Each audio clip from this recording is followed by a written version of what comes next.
قرآن شریف کے آداب۔ مسئلہ غسل خانہ اور نجاست کی جگہوں میں قرآن مجید پڑھنا ناجائز ہے۔ مسئلہ جب بلند آواز سے قرآن شریف پڑھا جائے تو تمام حاضرین پر سننا فرض ہے، جبکہ وہ مجمع سننے کی غرض سے حاضر ہو، ورنہ ایک کا سننا کافی ہے اگرچہ اور اپنے کام میں ہو۔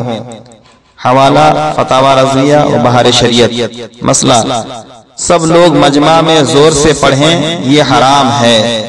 اکثر عرس و فاتحہ کے موقع پر سب لوگ زور سے پڑھتے ہیں، یہ حرام ہے۔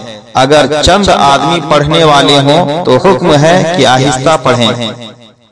مسئلہ بازاروں میں اور جہاں لوگ کام میں لگے ہوں زور سے پڑھنا ناجائز ہے۔ لوگ اگر نہ سنیں گے تو گناہ پڑھنے والے پر ہے۔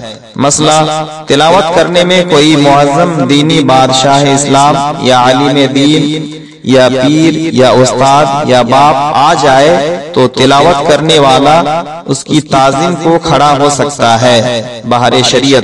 مسئلہ جو شخص غلط پڑھتا ہو تو سننے والے پر واجب ہے کہ بتا دے، بشرط کہ بتانے کی وجہ سے کینہ و حسد پیدا نہ ہو۔ قانون شریعت حصہ اول صفحہ 120۔